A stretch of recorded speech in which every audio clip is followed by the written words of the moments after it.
महाराष्ट्र राज्याचे कर्तव्यदक्ष उपमुख्यमंत्री माननीय देवेंद्रजी फडणवीस साहेब यांना वाढदिवसाच्या हार्दिक शुभेच्छा। शुभेच्छुक नामदार धनंजय मुंडे, कृषि मंत्री तथा पालकमंत्री बीड। इसके साथ एक इंफॉर्मेशन मैं ऐड कर देता हूं। इसमें एक चीज है जो कल परसों बोल रहे थे, टीडीआर।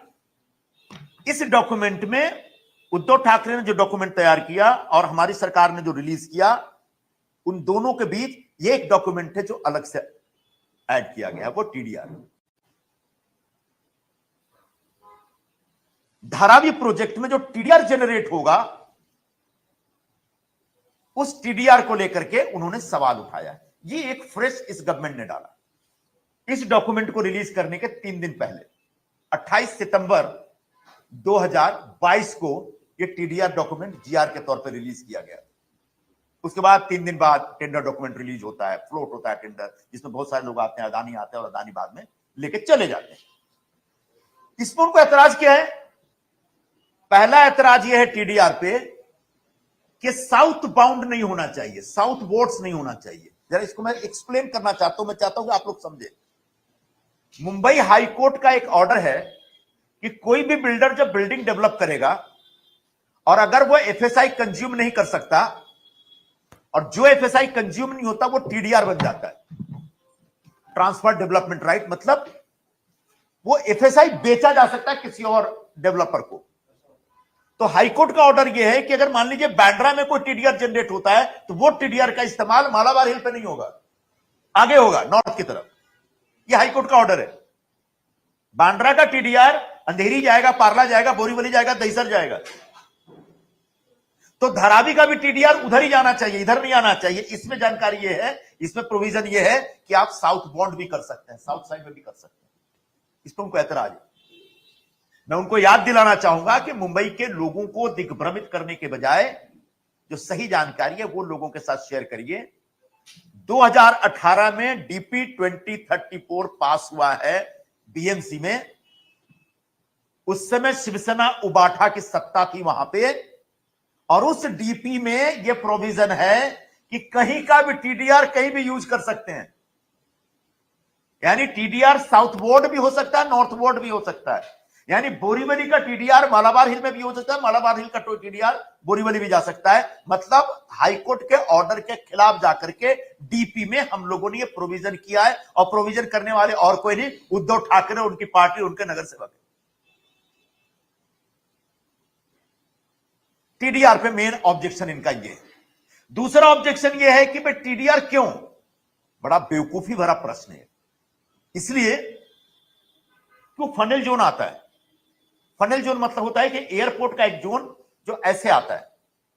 जैसे जैसे एयरपोर्ट के आप करीब जाएंगे वहां पर हाइट रिस्ट्रिक्शन ज्यादा है। एयरपोर्ट से दूर जाएंगे तो एक एरिया, एक परिसर तक, एक पेरीफेरी में हाइट रिस्ट्रिक्शन होता है। मान लीजिए आपके पास की जमीन को एफएसआई मिलता है कि आप 10 माला बना सकते हैं, लेकिन एयरपोर्ट का जोन है तो 5 माला ही बना सकते हैं हाइट रिस्ट्रिक्शन की वजह से। तो बाकी 5 माला का जो एफएसआई है वो टीडीआर में बेच सकते हैं। तो धारावी भी उसी जोन में आता है। इनको एफएसआई मिल रहा है लेकिन हाइट रिस्ट्रिक्शन है, तो वो जो एक्स्ट्रा एफएसआई है उसको टीडीआर में कन्वर्ट करके बेचना ही पड़ेगा। और टीडीआर में कन्वर्ट करके बेचेंगे तो कैश मिलेगा। उस कैश की वजह से ये प्रोजेक्ट वायबल हो रहा है। इसमें 20,000 करोड़ का इन्वेस्टमेंट है, और शुरू के 10-15 वर्षों तक इसमें से कोई रिटर्न नहीं है। इसलिए गवर्नमेंट ने एक स्पेशल, चूंकि प्रोजेक्ट को वायबल करना है, ये प्रोजेक्ट आज से नहीं बन रहा है। 76-78 से धारावी का रीडेवलपमेंट प्लान हो रहा है। 99 में सीरियसली प्लान हुआ।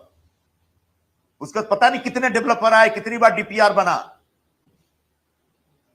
हमेशा बनता है, रद्द होता है, बनता है, रद्द होता है। अब कहीं जाके धारावी के रीडेवलपमेंट का जो सपना है साकार होते हुए दिख रहा है। और ऐसे में उद्धव ठाकरे जब धारावी का डेवलपमेंट का, रीडेवलपमेंट का सपना साकार होते हुए दिख रहा है, तब उसके विरोध में निकले हैं। इसलिए मैंने बिगिनिंग में एक सवाल रखा था कि दिसंबर 2023 में विरोध करते हैं, पूरा प्रोटेस्ट, एक जोरदार मोर्चा होता धारावी में। कुठल्या परिस्थितीत आम्ही धारावी अदानीकडे जाऊ देणार नाही, इस प्रकार का मरने मारने वाली बात। ये दिसंबर की बात है। दिसंबर 2023 के बाद जनवरी, फरवरी, मार्च, अप्रैल, मई, जून 6 महीने तक शांत हैं, एक शब्द नहीं बोल रहे हैं। उद्धव ठाकरे पूरे महाराष्ट्र में घूम रहे हैं, उद्धव जी पूरे मुंबई में घूम रहे हैं, धारावी रीडेवलपमेंट के ऊपर एक शब्द नहीं बोला उन्होंने। धारावी खुद जाके क्या बोले मैंने ध्यान नहीं दिया उसका, उनके उम्मीदवार ने कितना बोला होगा मुझे नहीं मालूम, लेकिन खुद उद्धव ठाकरे दिसंबर 2023 से लेके जून 2024 तक शांत हैं, इस पूरे विषय पे चुप हैं। आज जुलाई महीने में फिर से धारावी उनको याद आते और अदानी याद आते। क्यों?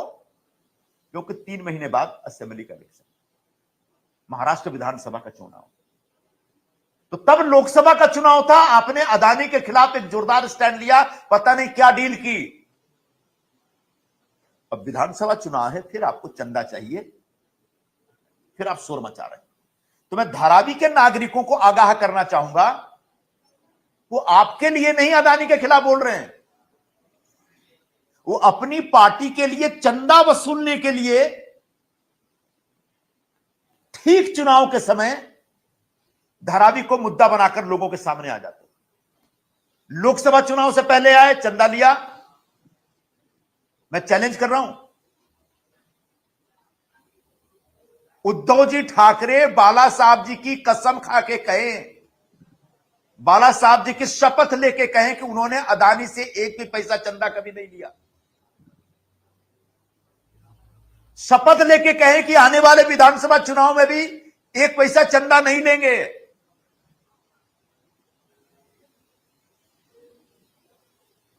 तो ये सिर्फ चुनाव में चंदा वसूलने के लिए धारावी के डेवलपमेंट के खिलाफ एक स्टैंड लेने वाली बात हो रही है।